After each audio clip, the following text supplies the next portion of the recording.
Please बातें मत करो और सब लोग मास्क लगाइए।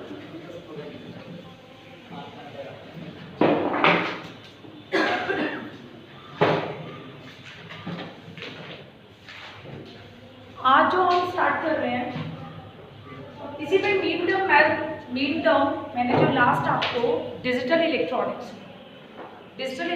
में मैंने लास्ट आपको करवाया था मीन टर्म और मैक्स टर्म, ठीक है। मीन टर्म में हम क्या करते थे, सोप लेते थे और मैक्स टर्म में आप पोस्ट लेते थे। मीन टर्म में वैल्यू ए अनकॉम्प्लीमेंटेड वैल्यू क्या होती थी 1 और कॉम्प्लीमेंटेड वैल्यू होती थी 0। पोस्ट में क्या होता था, रिवर्स होता था। मीन टर्म को हम दिखाते थे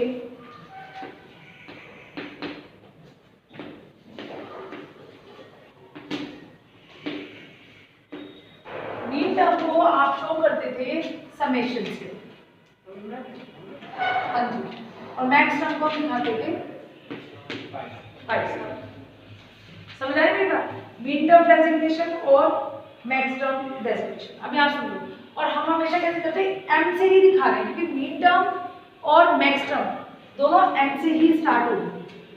अब इसमें मैं एक न्यूमेरिकल आपको करवा रही हूँ। एक तो मैंने आपको ये बताया था कि ए बी सी लिखा है तो आप उससे वैल्यू निकाल दो। मैं एक एक्सप्रेशन से आपको चीज सॉल्व करके बता रही हूँ, फिर नेक्स्ट टॉपिक स्टार्ट होगा, इसी के आगे कंटिन्यू करेंगे ए, ठीक है, उसका न्यूमेरिकल। अब इसमें सारा समझने वाला खेल है। पूरे डिजिटल में आगे हर टॉपिक नई तरीके से स्टार्ट होगा और आप जितना भी पढ़ोगे सारा आपका बेसिक वाला है ये। और इसमें आप हर बार जब रोज आओगे, एक बार आप मल्टीप्लेक्सर पढ़ोगे, एक बार जब डीमल्टीप्लेक्सर पढ़ोगे, एक आप डिकोडर पढ़ोगे। क्या होगा प्रभात, किसे देखोगे, एक आप डिकोडर देखोगे, एक आप एनकोडर पढ़ोगे, ठीक है, फिर फ्लिप फ्लॉप्स पढ़ोगे। तो आपको 1 बाय 1 मतलब अगर आप कॉलेज नहीं भी आ रहे हो ना तो आपको वीडियो डे बाय डे देखना जरूरी है। हो सकता है वो वीडियो आज बनी है वो कल अपलोड हो, लेकिन वो आप डेली टू डेली आप उसको व्यू जरूर करें, एक बार जरूर देख लें। और अगर आप एक बार उसको देख लेते हो तो उसका फायदा ये होगा कि आपको दोबारा नहीं समझना पड़ेगा। क्लास में नहीं आ रहे हो कोई प्रॉब्लम नहीं है, ठीक है, क्योंकि जैसे मैं यहाँ पढ़ा रही हूँ एज इट इज वो वीडियो बन रही है, तो आपको ऐसा भी नहीं लगेगा घर में बैठ के समझाया, ठीक है। आधी मिनट ऐसा कर लो 30 मिनट की वीडियो है, क्योंकि मुझे वो टाइमिंग पूरी करनी है, इसलिए मुझे वो वीडियो बड़ी बनानी पड़ती है और उसी में समझ भी आता है।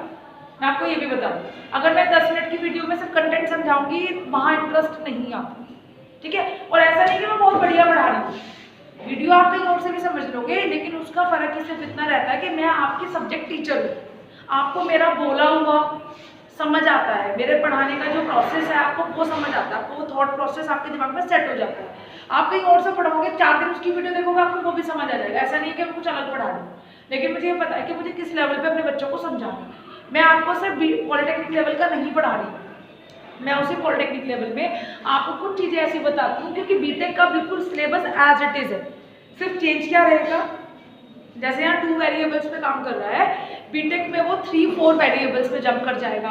क्योंकि जब आप कॉम्पिटिटिव एग्जाम्स के लिए जाएंगे तो जो चीज़ आप 2 वेरिएबल्स के लिए एप्लीकेबल कर रहे हो, तो कॉम्पिटिटिव एग्जाम्स क्या कहता है, वो तो चाहते हैं कि आपको एक्स्ट्रा नॉलेज हो। एक्स्ट्रा नॉलेज का मतलब ये हो गया, अगर आपने 2 वेरिएबल पे क्वेश्चन सॉल्व कर रखे हैं, के मैप बना रखा है या गेट सॉल्व कर रखा है, तो आपको 4 या 5 वेरिएबल पे भी वो चीज़ सॉल्व करनी आनी चाहिए।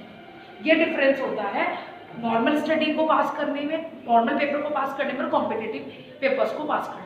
और जो कॉम्पिटिटिव बच्चे ने कॉम्पिटिटिव की तैयारी कर ली, वो बीटेक बिल्कुल उसके लिए क्या है, बिल्कुल हलवा है, उसमें कुछ नहीं है बीटेक। जितने आपके XYZ जितने सब्जेक्ट आप हर सेमेस्टर पढ़ते हो, इसमें 1 या 2 सब्जेक्ट बढ़ा हुआ मिलेगा। यहाँ पे आपको जैसे डिजिटल है, 2 सब्जेक्ट का 1 सब्जेक्ट बना रखा है, वहाँ पे आपका क्या होगा, बीटेक में आपको हर टॉपिक के ऊपर, जैसे ETC की बात करूँ मैं, एम्पलीफायर से पूरा एक अलग चैप्टर होगा, IC आप इसी के अंदर पढ़ लोगे, लेकिन वहाँ IC का एक अलग पूरा का पूरा सब्जेक्ट होगा।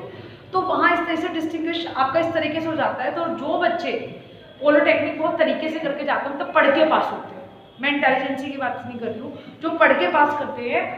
मैं आपको सच्ची बता रही हूँ, मेरे थ्रू आउट इस करियर में, जब से मैं सहारनपुर में मैंने पढ़ाना स्टार्ट किया है, बाहर नहीं यहाँ पे, मैंने ये देखा है कि मेरे पास जितने भी लेटर एंट्री वाले बच्चे आए हैं, उन्होंने कभी क्लास नहीं लगाई है, और उन बच्चों की कभी बैक नहीं आई है, और उन बच्चों को कभी 70% से कम नंबर नहीं है, और वो आप ही के कॉलेज के पढ़े, सारे गवर्नमेंट कॉलेज के, कोई इधर का कोई यहाँ का, क्योंकि लोकल बच्चा यहाँ बहुत आता है। तो मैं आपको वही बता रही हूँ, अगर आप यहाँ ढंग से पढ़ लेते हो, नौकरी करते रहना, बीटेक कर लेना, जहाँ प्रमोशन मिलता होगा प्रमोशन ले लेना, नहीं मिलेगा बीटेक की डिग्री खत्म।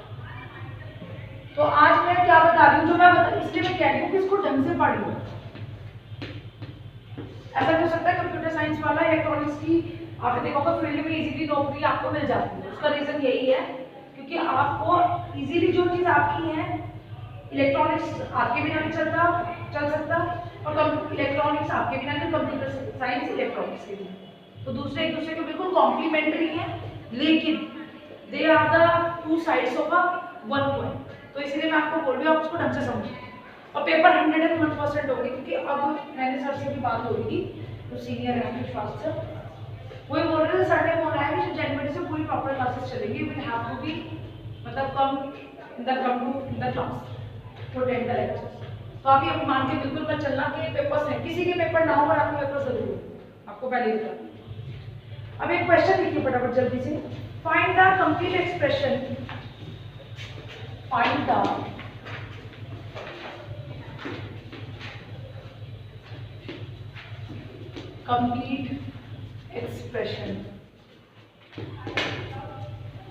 complete expression for max term for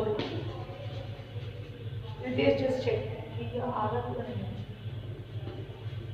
बस for max term designation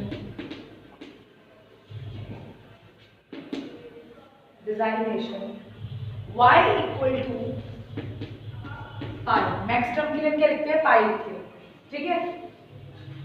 max term को सिखा दें एम, वो कौन सी मैक्स टर्म होगी, देखिए 0, 1, 3, 4, 3, 4, दिस इज द क्वेश्चन।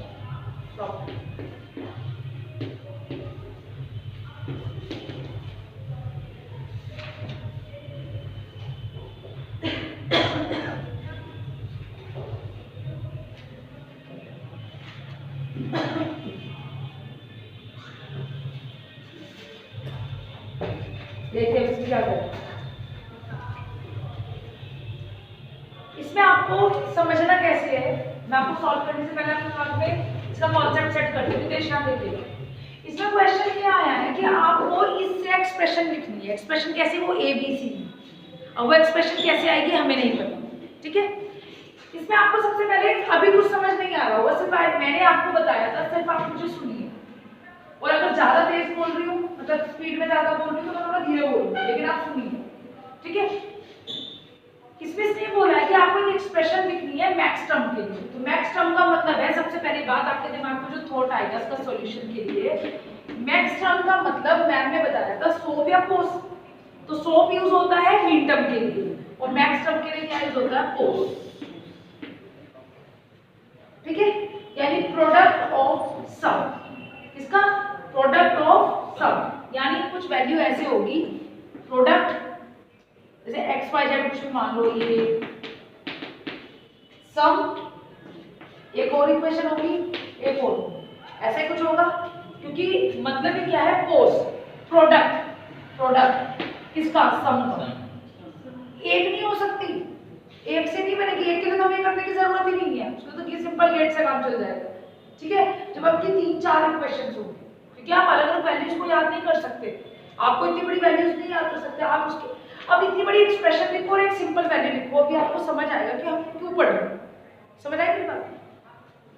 तो प्रोडक्ट ऑफ सम, ठीक है, प्रोडक्ट करना है किसका, सम, ऐसे कोई XYZ B bar plus A bar plus C इस तरह से होगी, क्लियर है मेरी बात। तो प्रोडक्ट ऑफ सम मतलब सम्स का आपको प्रोडक्ट करना है, उनको गुना करना है, ये समझा, एक बार समझ आ गया। अब दूसरी चीज ये आती है कि अब मैम हमें कैसे पता लगेगा कि ये मैं A प्लस B करूँ या B plus C plus A करूँ, या मैं A plus B plus C plus A करूँ, या मैं A plus B plus C plus D करूँ, मुझे कैसे पता लगेगा कि ये 2 वेरिएबल का है, ये 1 वेरिएबल का है, या ये 3 वेरिएबल का है, समझ आ गई मेरी बात। अब मैंने तो यहाँ एक एग्जांपल लिखा आपका A B C B C A या D। बात सारी ये है कि अभी हमें कैसे पता लगेगा कि मुझे मेरे इस इक्वेशन में ये 2 वेरिएबल है या वेरिएबल है कि मैम मैं तो ऐसे मान रहा हूँ कि मैं तो इसको ऐसे लिखूंगा, प्रोडक्ट ऑफ सबको ही तो लिखना है ना, तो मैं तो इसको ऐसे लिखूंगा, मैं ऐसे लिखूंगा,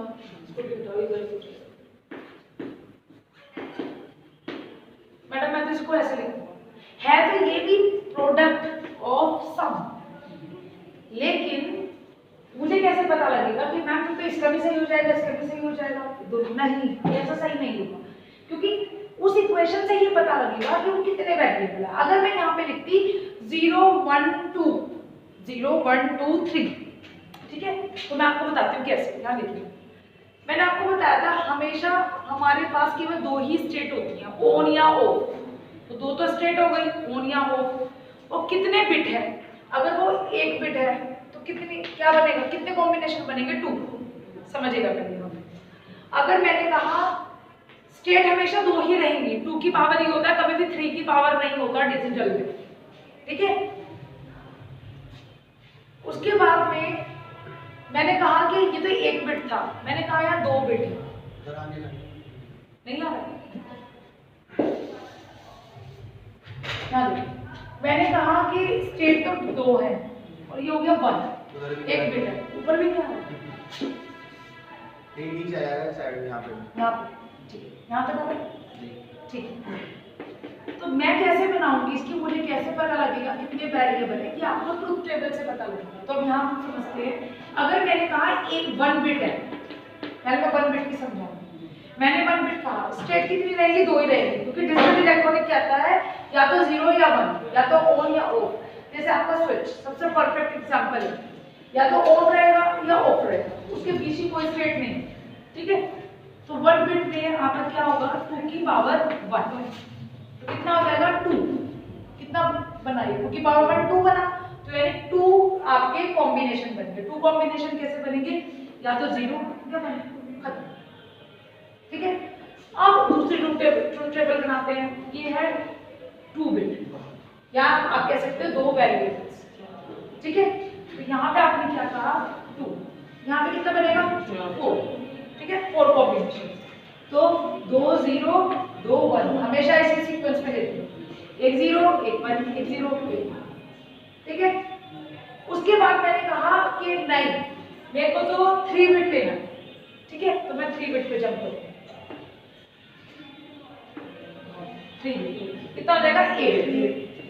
अब मैं कैसे करूं, अब हम क्या करेंगे, 4 0 4 0 4 1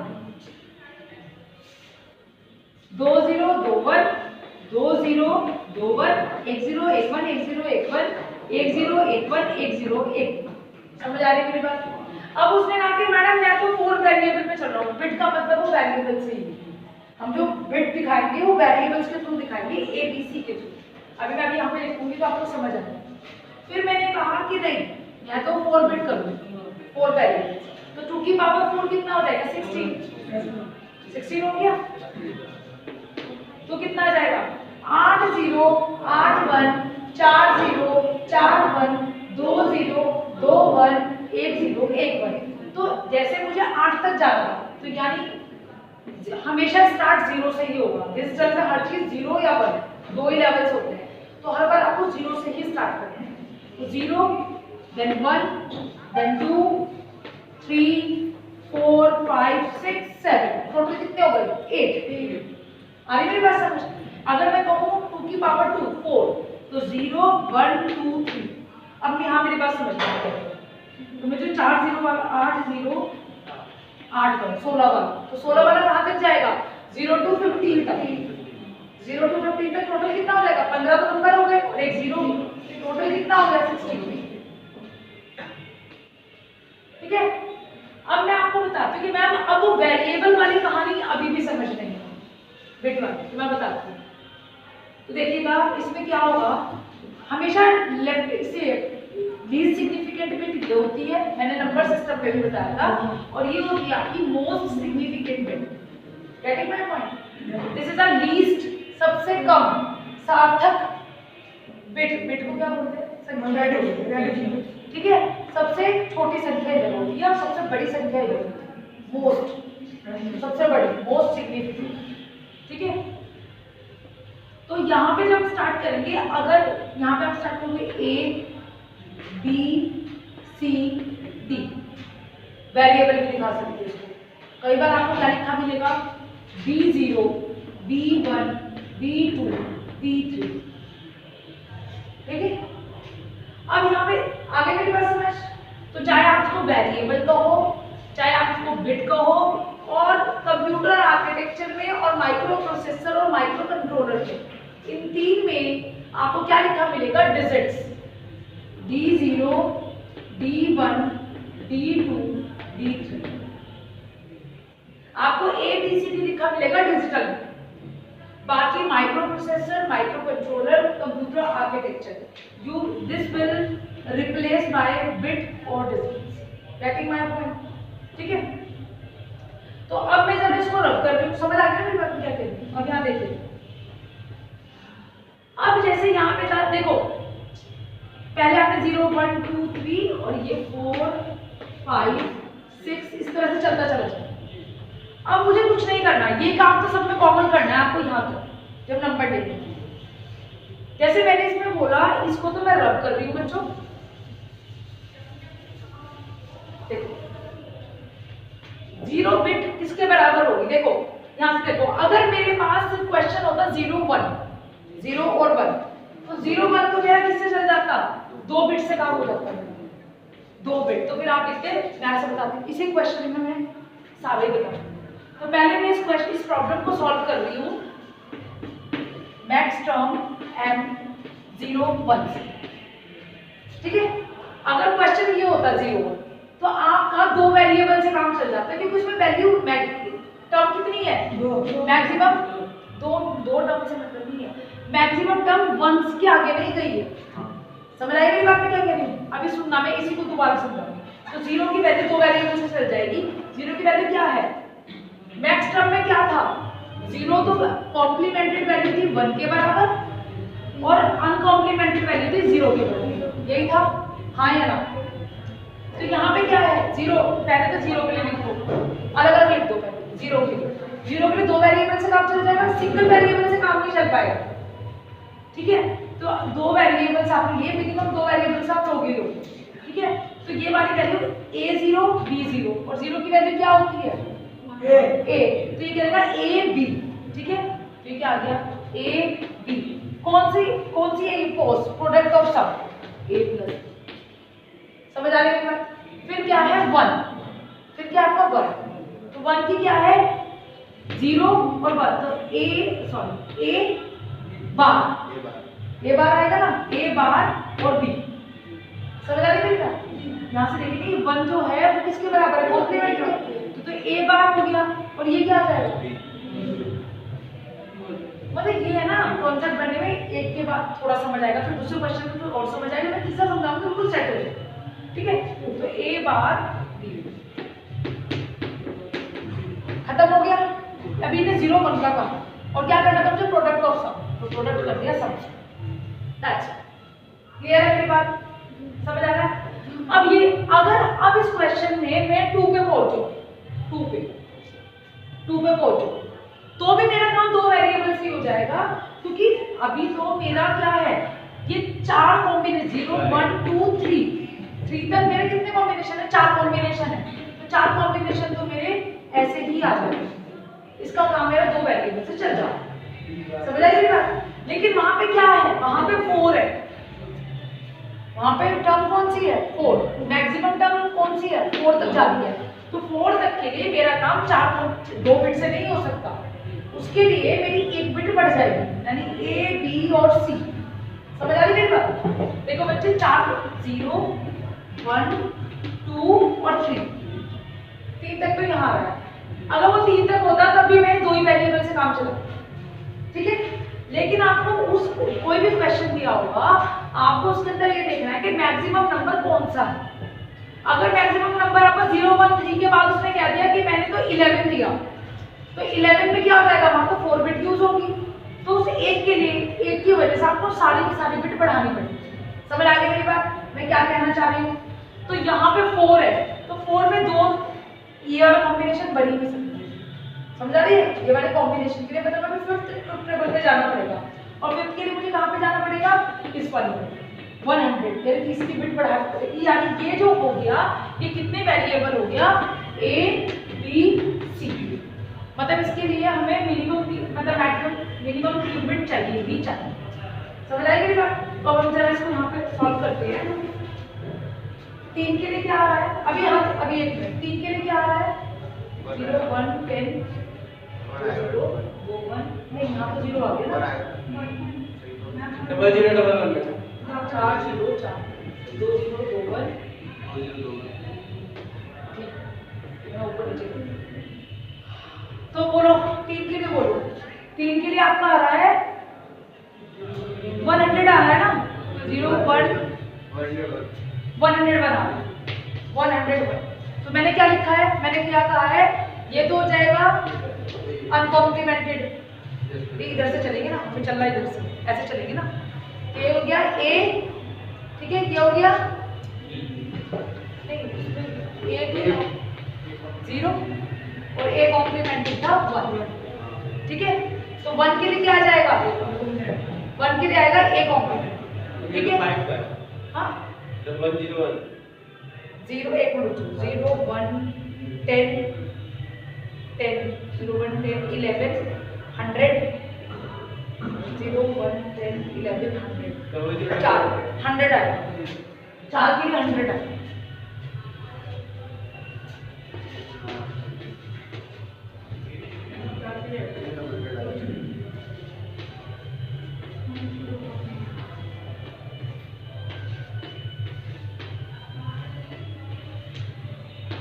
Zero, 1 2 3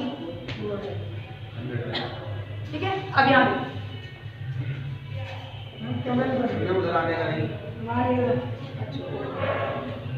अब देखते हैं कैसे 100 का आ जाएगा 4। तो देखिएगा 100 की वैल्यू क्या आ रही है? 4 4 किसके बराबर है? हाँ 4 है आपका 100 के बराबर। ये A है, ये B है, ये C प्लेस है। तो मैंने क्या बताया? कॉम्प्लीमेंटेड वैल्यू के लिए तो क्या आ रहा है? और अनकॉम्प्लीमेंटेड क्या आ रहा है? अब यहाँ पे देखो, उल्टा कर दिया। मैं कॉम्प्लीमेंटेड नहीं बना, कॉम्प्लीमेंटेड सही है? अरे A के लिए, अरे ठीक तो है वो। मैम वो सही तो है। हाँ यहाँ देखो, अब देखो यहाँ 0 है तो A आएगा, ठीक है? B है, 0 है तो B आएगा, और अब C जो है वो कहाँ आ रहा है? ये 1 है, तो C के लिए जाएगा कॉम। समझ आ रही है मेरी बात? अभी मैं एक दो चीज और समझाती हूँ। ये 4 आ गया, 3 के लिए क्या आएगा? अब 3 के लिए बताओ। 3 के लिए आपका 0 11, 2 बार समझाऊंगी मैं, लेकिन अभी इतना परेशान होने की जरूरत नहीं। 0 11, ठीक है?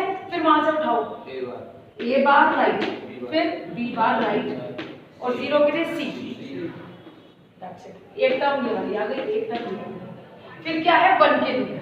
1 के लिए मैंने अभी लिखी थी, लेकिन आपको दोबारा समझा रही हूँ मैं।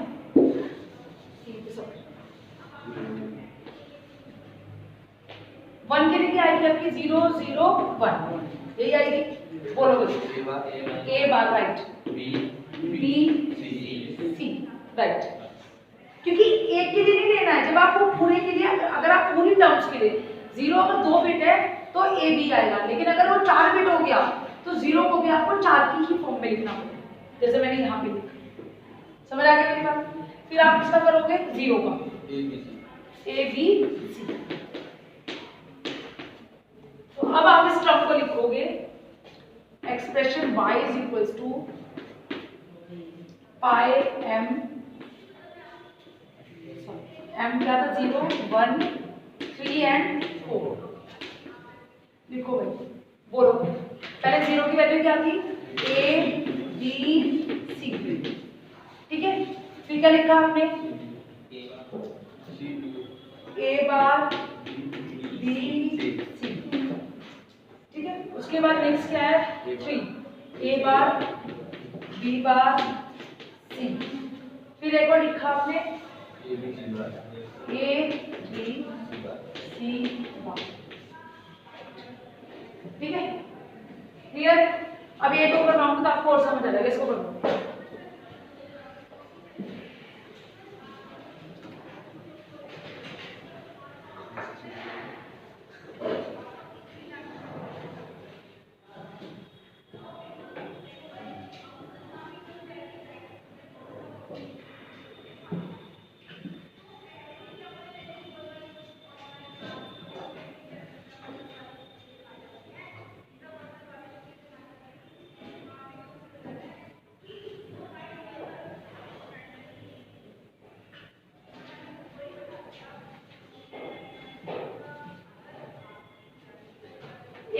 सेकंड रुक जाओ, एक सेकंड। इसमें ना एक मिनट सुन लो, ये जो ऑर्डर मैंने यहाँ से दिखाया है ना, एक मिनट सुन लो, उसके हिसाब से फिर आप इसको ठीक कर देना। जो ऑर्डर है ना, वैसे तो हम ए बी सी ऐसे ही लेते हैं, ठीक है।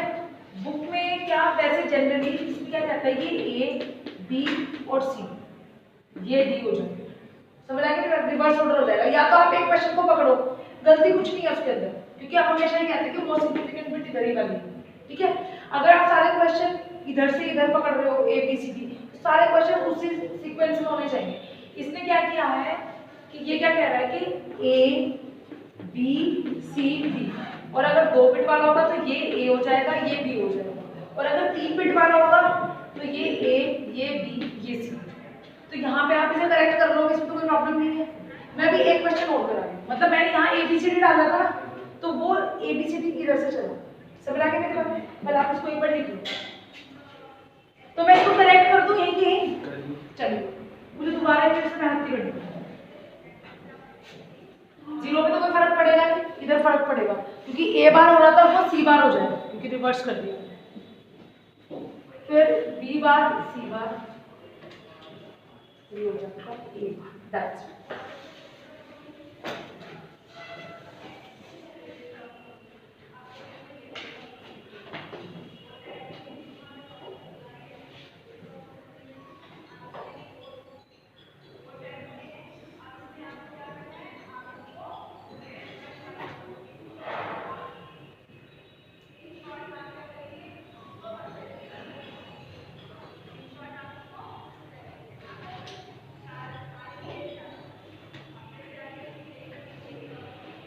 अब मैं सबसे बढ़िया आपको एक प्रैक्टिस करवा रही हूँ, एक जनरल प्रैक्टिस, वो एक एक्सरसाइज है, जिससे आपको जहाँ अभी किसी को नहीं समझ आया ना, वो अब समझ आ जाएगा कि एग्जैक्टली मैं क्या करती हूँ।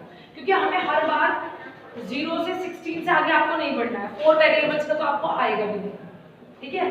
3 वेरिएबल्स तक आएगा, लेकिन मैं फिर भी आपको करा देती, ठीक है। तो मैं आपको इसमें मीन टर्म और max term as an exercise यहीं करवा रहे, तो फिर आपको समझ आ जाएगा कि अभी न्यूमेरिकल में उसको क्या मैं कर, अभी मैंने क्या किया है, क्योंकि कुछ बच्चों को अभी समझ नहीं आया, ठीक है। ये रब कर दूं मैं, चलिए।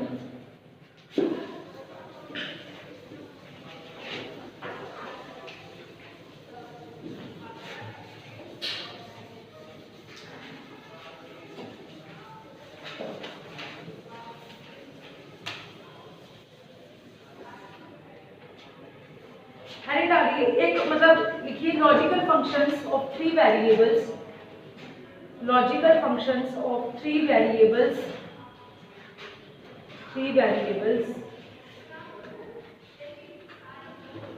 of a mean term and max term, of a mean term and max term.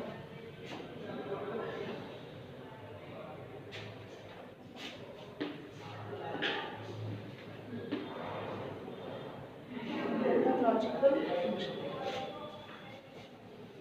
ये आ रहा है ना, देखो आ रहा है ना,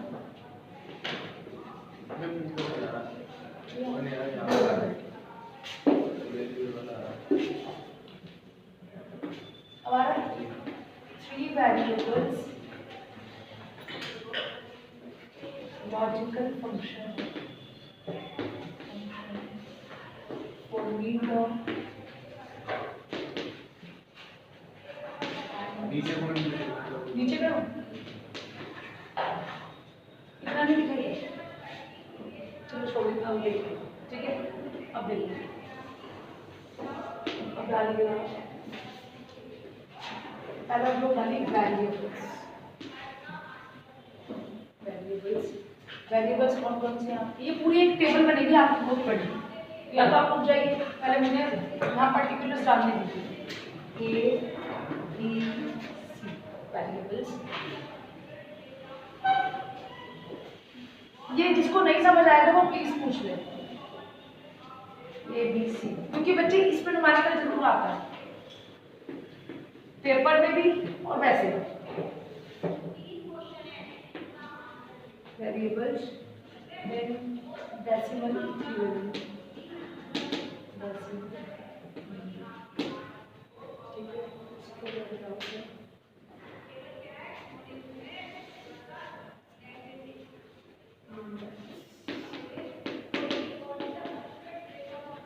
यहाँ तक आना बच्चे टॉपिक्स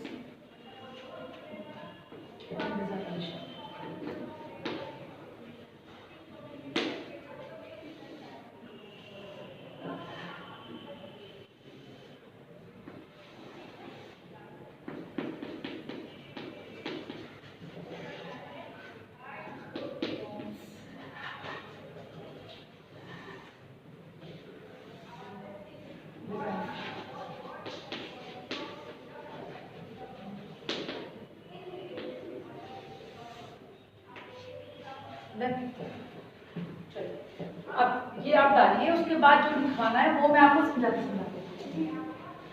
पहले आप इसको लिखिए और 8 तक बना लीजिएगा इसको। 8 तक आप बनाइएगा, मतलब यहाँ पे बनवा लीजिए, आगे आप घर पे बना के दीजिए, ठीक है। बातें मत करो, ध्यान रखो।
ओके बच्चों,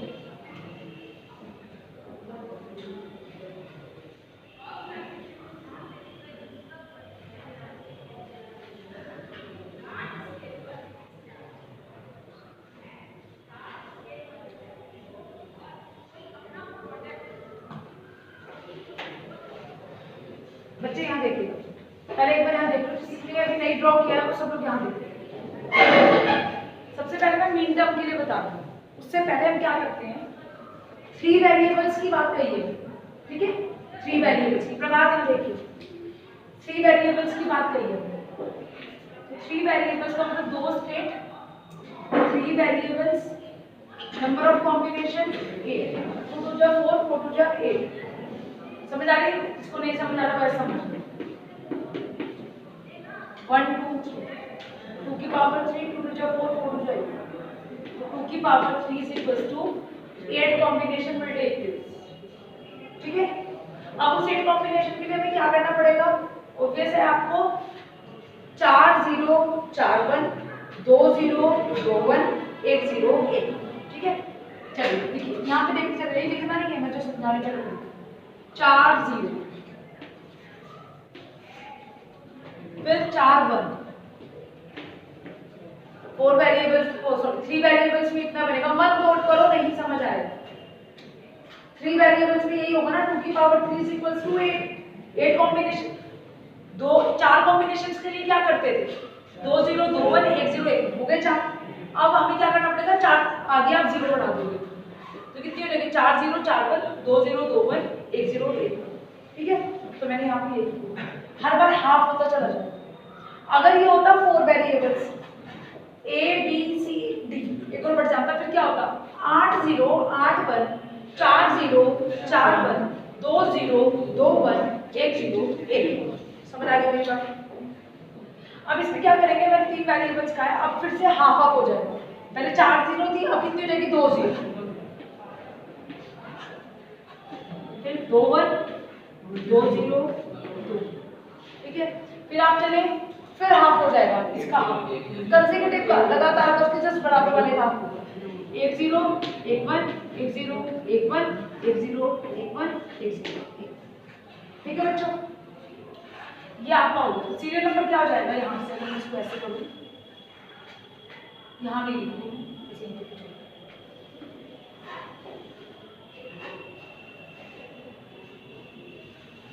आप ऐसे बनाना नहीं बनाना, लेकिन मैं इसलिए बना दी क्योंकि फिर वो गड़बड़ हो जाती है, आपको देखने में दिक्कत होगी।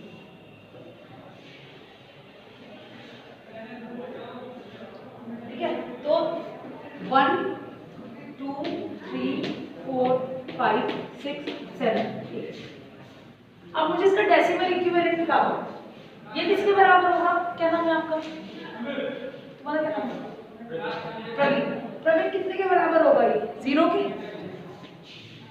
ये किसके बराबर होगा? 1 के। ये किसके बराबर होगा? 2 के। ये किसके बराबर होगा? 3 4 5 6 एंड दैट इज 7। ठीक है, अगर आपको 7 का डेसिमल को आपको बिट्स में कन्वर्ट करना हो तो 7 डेसिमल इक्विवेलेंट का बिट्स बाइनरी में क्या कन्वर्ट होगा? 1 1 1। डेसिमल नंबर को बाइनरी में लिखना हो, सॉरी 6 को, तो क्या लिखोगे? 1 1 0। आगे मेरी बात समझ में? हर बार ये टेबल बनाती हूँ वहाँ, जो नए हैं जिनको नहीं समझ आ रही मेरी बात। उसके बाद आप मुझे इतनी कहानी तो मैडम हम इतने दिनों से करते आ रहे हैं तो समझ आ रहा है। अब कहानी आती है जो मैंने अभी मीन टर्म और मैक्स टर्म समझा। ठीक है, तो मीन टर्म मैक्स टर्म को समझने के लिए आपको कुछ भी दिमाग लगाने की जरूरत नहीं है। पहले मैं मीन टर्म्स बता रही हूँ। मीन टर्म का मतलब क्या है बच्चे? यहाँ का आता है बच्चे? मीन टर्म का क्या आता है? आगे बात करनी है, क्लास करनी है, बात करनी है। अभी 10 मिनट रुक। मीन टर्म जो है, मीन टर्म का मतलब है 100। 1 बाय 1 चलेंगे, सम ऑफ प्रोडक्ट 1 बाय 1 चलेंगे। उसके बाद 100 में हमारा क्या होता है? इसको हम दिखाते हैं समेशन से। ठीक है, summation of term, mean terms m से ही लिखा जाएगा, मीन होगा ना। उसके बाद मैंने आपको क्या बताया? अनकॉम्प्लीमेंटेड means A B C D E F as the variable will counted in expression, it will be equal to the 1। ये सबसे सिंपल तरीका है। उसके बाद complimented value will be equal to like A bar, B bar, C bar, etc. जरूर, that will be equal to the 0, जैसे हम हमेशा लेते हैं। ठीक है, आगे समझ बात। अब इसको जरा रखते हैं, यहाँ देखिए, मुझे कुछ नहीं करना है यहाँ पे। अब आपको पहली टर्म मैं समझा रही हूँ, दूसरे फिर आप खुद बोलेंगे, समझेंगे, मतलब बोलना है। तो मीन टर्म्स है, पहले मैं टर्म्स निकाल दूँ। तो ये तो मुझे पता है कि ये m0 के बराबर होगी, ये m1 के बराबर होगी, ये m2 के, m3, m4, m5, m6 and m7 हो गई टोटल 8। अब यहाँ पे बात आती है इस टर्म की। ठीक है, अब इस टर्म के लिए पहले इन्वेस्ट करते हैं। मैंने आपसे क्या कहा? Uncomplemented value 1, A B C D किसके बराबर होगी? 1 के, और जो कॉम्प्लीमेंटेड है वो होगी 0 के, जैसे हम पहले करते हैं। अब एक याद रखिए, दूसरा आपको अपने आप उल्टा उसको रिवर्स याद रखो। तो यहाँ से स्टार्ट करते हैं। 0 किसके बराबर है? 0 0 0 के। क्या लिखूं? ए बार, बी बार, सी बार। डन? क्या लिखा है मैंने? कॉम्प्लीमेंटेड बार के बराबर होगा, अनकॉम्प्लीमेंटेड 1 के बराबर होगा, खत्म। फिर यहाँ से चले 1 के लिखिए, ए बार राइट, बी बार, फिर आपका सी। मुझे लगता है यहाँ खड़े होकर सबको लिखा जाएगा। यहाँ देखिए, फिर 0 1 0, ए बार बी सी बार, ए बार बी सी बार, फिर 3 ए बार बी सी, फिर क्या आ जाएगा? ए बी बार सी बार, फिर क्या आ जाएगा? 101। बोलो, A B bar C, A B bar सी, फिर क्या आ जाएगा? ए बी सी बार, फिर क्या आ जाएगा? ए बी एंड सी। आ रही मेरे पास समझ? सबसे सिंपल एक्सरसाइज है, क्योंकि बार बार कहानी गाने से अच्छा आप एक एक्सरसाइज पूरी ड्रॉ करके उसे बनाना सीखो। जैसे बाइनरी के बनाना सीख गए थे, आगे इजी हो गया था एक्सेस के लिए, ग्रे कोड के लिए, एडिशन में, सब्ट्रैक्शन में। Similarly happen with this. अब हम चलेंगे मैक्स टर्म के लिए। मैक्स टर्म के लिए वहां तो नहीं आ पाएगा ना, नहीं इधर तो नहीं आ पाएगा ना, इधर नहीं आएगा। हाँ ठीक, यहाँ देखो। इसके लिए मैं एल को यहीं पे लिखूंगी, सोप की जगह क्या आ जाएगा, कोस। इसको मैं हटा दूँ थोड़ा सा, आपके लिए पूरा इजी हो जाए। ये हो गया आपका मैक्स टर्म। मैक्स टर्म में क्या कहते हैं, मैं आपको बार बार, जिन बच्चों को समझ आ गया है, मे बी या surely they will getting be irritate to again sounding this again and again, min term, max term, so कोस।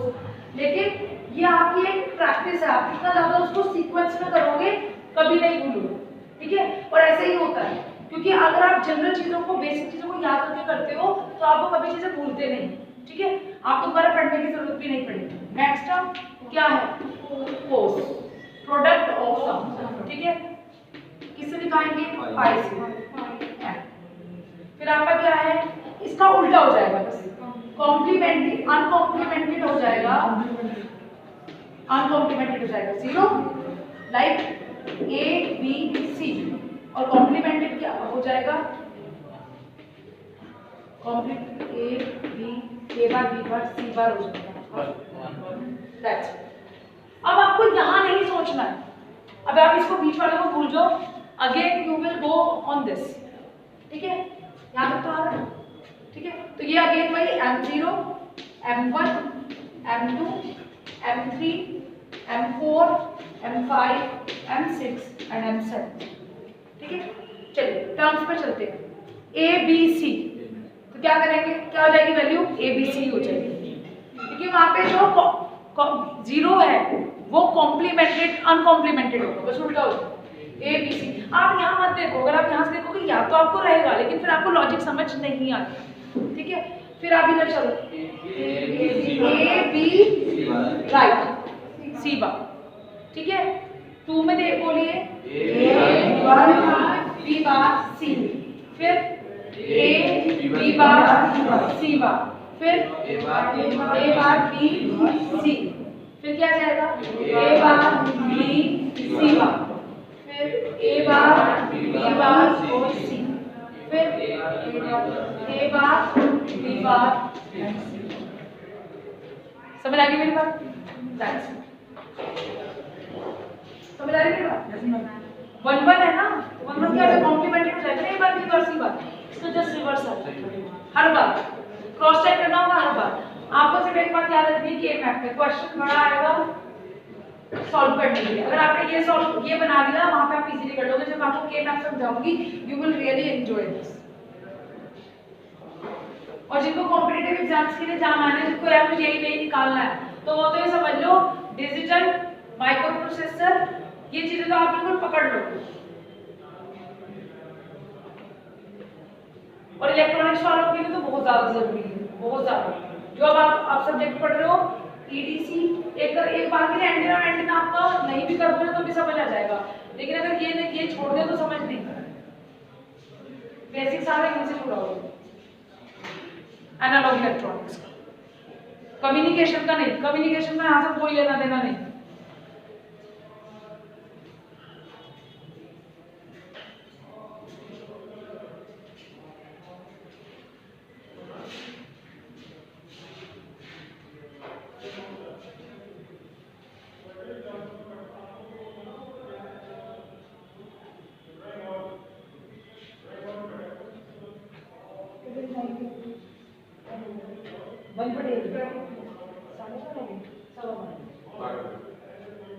सवा 12 हो गए, 12:30 हो गए, 12:15 हो गए।